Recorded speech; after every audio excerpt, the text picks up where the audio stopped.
Hello, and welcome to episode 15 of Marketing for E-commerce Brands. Today, we're joined by Cody Roman, the copywriter who left engineering to pursue his passion for building e-commerce stores. Today, he's the go-to copywriter for brands that need words that connect and create action. He's known for helping brands fight ad fatigue, keep their winners alive, and cut through the noise with copy that converts. In today's episode, we're exploring how to recognize and overcome ad fatigue, the role the copy plays in keeping campaigns fresh, and how to align your funnel strategy for sustainable growth. That being said, welcome, Cody. We're so glad to have you here today. Is there anything that you want to add for the audience that I missed about your background? I mean, when I think about it, it makes me sound a little bit cooler than I think I am. So I'm kind of happy with that intro. I'm happy to be Awesome. here. We're happy to have you. And copywriting is something that if you're a marketer, you know that it's part of your job, no matter where you are, what side of the industry you're in. So I'm personally very excited for this topic today because it's something that we both feel very passionate about. Let's start off with ad fatigue because ad fatigue is very real and it's something that many brands would be familiar with. So how do you recognize ad fatigue early and how do you pivot? So the first thing is before you even have winners, there should be a system set up where you review the data weekly. I'm sure that most brands listening to this might have that set up or might have a process, but if you don't, definitely get into the rhythm of checking your numbers every week. The way you spot the ad fatigue is if you look at the 7-day data versus 14-day data. You just simply see a drop in performance. Usually it'll start with hook rate or hold rate or CTR. You don't want it to get to your CPA because that's when it starts to hurt. Or you could look at the 30-day data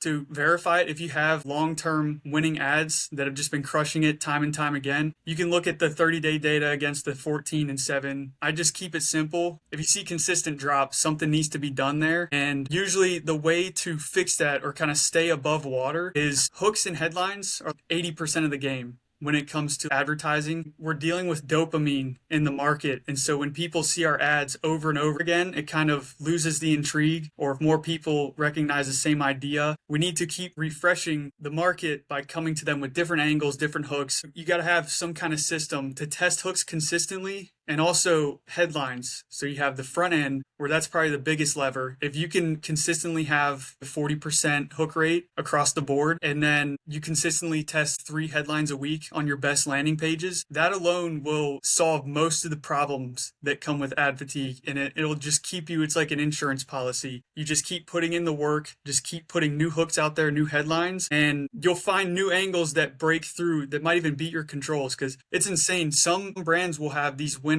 that are their best for 2 or 3 years and then do just simple changes on it that completely destroy the control, all just from the copy. So that's the main thing. Like ad fatigue will get you if you're not on top of it. And just by looking at the numbers, you can catch it. Consistently testing hooks and headlines, that will keep you above water. I love that your answer started with data. As a copywriter of almost 15 years, that's something that was an early struggle in my career. Was I'm so used to paid ads and click-through rates and email marketing KPIs that I had to figure a way how to measure my copy. So as a copywriter, where does the data come in at what point? And how do you decide whether to take a big swing and make a big investment versus just running smaller tests? Because I always advise people put a buck behind it first. The data, it tells you a lot about what your messaging is doing to the market. With the hook rate, if you have maybe a 10 to 20% hook rate, that's not too good. People are seeing it and you can imagine them watching their phone. They're looking at all these amazing videos on Facebook or Instagram and they see your ad and they just go. But then if you got a 60 or 70% hook rate, they're watching it. And so you can look at the numbers. So it's the ones I focus on are hook rate, hold rate, CTR. So if you're getting a good hook rate and low hold rate, that means they're getting hooked, but then they're getting further into it and they're like, I don't want to watch this. If it's a good hold rate, people are watching it and it's an interesting video, but if the click-through rate is low, then they're not interested enough or you didn't build enough intrigue to get them to click through. And then if they click through and they don't buy, it usually comes down to trust. And either the landing page is messed up or they don't trust the brand. But you can look at these numbers and map out what is happening to the majority of customers when they're seeing your ad. For example, if you look at your ads and you see one that has a good hold rate, good click-through rate, good ROAS, but the hook rate is bad, maybe 20%. If you test a few hooks on that one ad and you bump up the hook rate to about 40%, that helps. It's like a waterfall effect. Like if you block the plug on the hook rate, it's going to increase the conversions, the whole ad down to the product page. It's a lot about not testing for the sake of testing, but also looking at the numbers and being a sniper with the ads that you can make a small change to and increase conversions from that point. Where are you seeing hook rate these days? I think hook rate is my term that I use with me and some of my other friends, but it's on Facebook, it'll be thumb stop rate, which is usually the percentage of people who watch 3 seconds or more. It should be pretty easy to find on Facebook. I don't think you have to make a formula, but that's where I get that from. Awesome. So is there a circumstance where you have skipped that testing phase, the smaller testing phase, and gone right into a big ad? Usually that starts out in the beginning before someone has crazy winners, or if they already have winners and you look through the ad account and you see there are obvious gaps in the market, you would fill those first with new concepts. I always think it's a good idea to keep testing new concepts. If you have a pulse on the market and you pay attention to other brands' ads, you'll see they're running different UGC style ads, maybe some AI ads or static ads, making sure you test new concepts consistently. And a lot of the times, if an ad has overall bad numbers, you just scrap it. But when it comes to the big swings, if you have a winner that's been doing good for a long time, you want to take that and mutate it. Make as many adjacent concepts as you can. It seems like a small test, but it's actually a pretty big one because it changes how the ad comes across completely. I'd say the small tests like hooks, testing hooks over time consistently, that's just a given. I think that every brand should do regardless, is just keep testing new hooks every week. Your top spenders, pick 3 new hooks for each one that's new, or if you see a hook working somewhere else, just plug that on. But generally, I think it's a good idea to continuously test big swings, new concepts, new ideas, and continuously do the smaller tests. It's hard to say which one comes first. Obviously need big swings first so you can get sales running and new ads, but the testing hooks usually is what keeps you above water against the ad fatigue. And back to that data. So even if you think that copywriting doesn't have anything to do with data, it does. How do you think brands should be thinking about funnel alignment? And especially top of funnel, middle funnel, bottom of funnel ads based on awareness? I'd say the first thing for funnel alignment, this would be more for context of your buyers. So if you think how they are discovering you or what they know about you, the context matters a lot. When you go through the customer journey from the point they see your ad to when they see your landing page to when they go to the product page and then checkout or upsells, that has to follow a very smooth, logical flow. Because if you have an ad that says one thing and a landing page that says another thing, it doesn't match, or you're saying the same thing twice, that can mess with people. It could cause them to bounce. Having a smooth ad to landing page to product page to upsell is very important. When you're testing new ads, you should always have the landing page there to look at as you're writing the ads, because you could say something that doesn't make sense from the logical journey. Or if you're writing a new landing page, I would look at your winners and also the product page so you know the person is going from this ad, they just saw it, they clicked, they're reading this to get more education or learn more about it, and then they're going to go to the product page. We have to make things align and make sure that it's not clunky, that they're running into things that'll make them bounce or anything. Basically, your whole funnel is a long form sales page. Sometimes you have the old school long form DR pages where they start at the top with intrigue and they go through the whole process in one letter. It's more segmented these days. It starts at the front end ad, which would be the lead, and then you have the middle on the landing page, and then you have the product page, which is the close and the upsell. It's basically one giant sales page that you have to focus on. On the top of funnel, mid of funnel, bottom of funnel, that you could consider for the front end ads. A lot of the people who are seeing your ads haven't bought yet. Some of them don't know who you are. Most people know that the problem exists in your market, but you want to have different front-end ads for different people at different stages. Not to make it complex, I would just keep it top of funnel, people who don't know about you or are just now learning about you, and bottom of funnel, people who know about you or the product that are in market. So you'd have more of the attention grabbing, interesting, intriguing ads. And at the bottom of funnel, you'd have more urgency, sale focused ads that are crazy sales that get people moving through the funnel. To sum it up, funnel alignment is the journey from the ad to the product page and checkout is one consistent process that you should keep in mind. And the front end, top of funnel, bottom of funnel, you should market like you're talking to all of them at once in separate ads, not in the same ad. Just different ads for top of funnel, different ads for bottom of funnel. And I like your point about the copy journey and where they're at in their journey and how you speak to them. Something I read a long time ago was think about the CTAs as well, the buttons, the copy within those CTAs and where they're at on their journey. You're not going to hit them with a buy now if they still need to learn more, including those CTAs in the same kind of logic that you just described. Whatever the CTA is, make sure it aligns with where they're at in that funnel.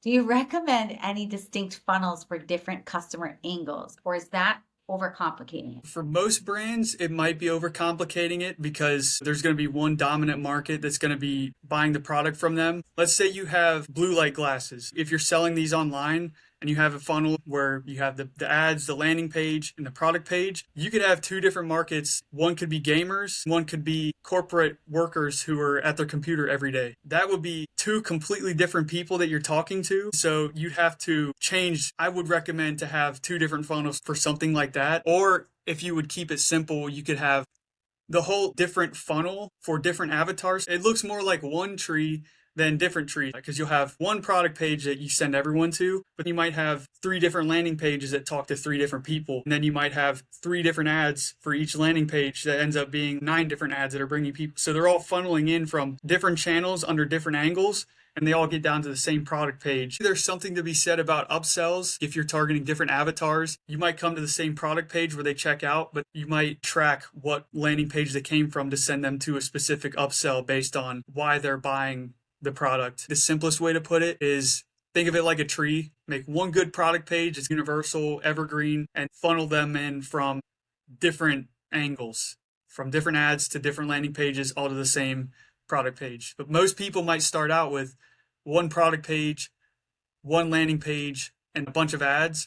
But most of these bigger brands have tens of landing pages they send people to and one giant product page that's like printing money. It all comes down to the size of the brand, the size of the audience, the segments of the audience. But I really agree with you. I like the idea of it being a tree because it really makes sense. So it's interesting how we speak to people differently on one platform than we may on another because we know that the audience isn't the exact same. If a brand wants to start fighting ad fatigue, because we know everybody, even the best winners, always get ad fatigue eventually. What's one copywriting shift that they can make right now? Make sure you have your systems in check where you're reviewing data every week. Hopefully everyone's doing this. Also testing new hooks consistently on those winners. Because if you look at your ad account right now and you have some ads that are performing, but they have 20% hook rate, 30% hook rate, you could get those up to 40 or 50% just with a few tests. And who knows how much that can increase the revenue you're pulling in if you're getting more people to watch the ad.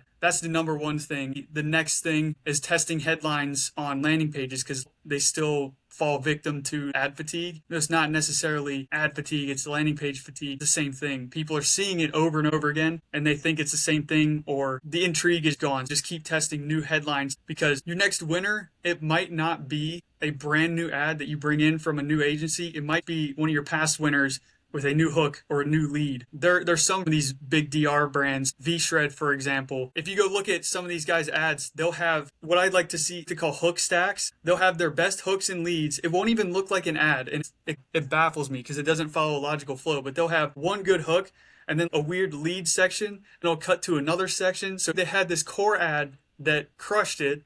But over time, it got worse and worse because people kept seeing it. This happens a lot in the weight loss niche. And so they tested another hook, and that started working. But then it probably went down. And then they tested another. And they have 4 or 5 hooks and leads on one ad. And it's cool to see. But all this to say, keep testing new hooks and new leads with your ads because you'll save a lot of energy and resources if you're not having to create new concepts for new winners. That can be a trap that a lot of people fall into. But keep it simple, keeping the front end refreshed, the 80% that matters, the hooks and headlines. And if you're a newer brand, don't be afraid to hit the ground running and start testing, right? You've got to start somewhere. If you don't have any winners to repurpose yet, don't let that stop you. You got to find out. You got to get started to start collecting that data, understanding what works for your audience, what tone of voice.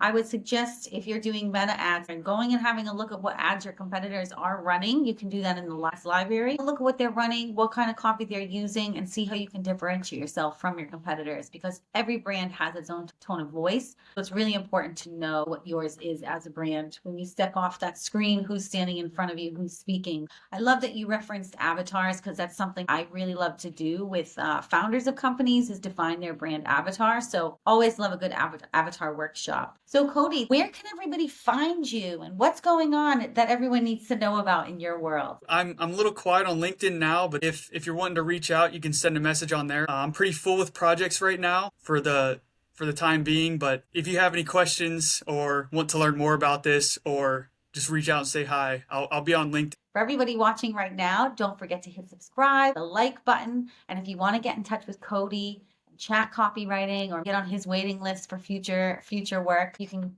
find his relevant links in the description below. Thank you, Cody, for joining us, and thanks everyone for tuning in.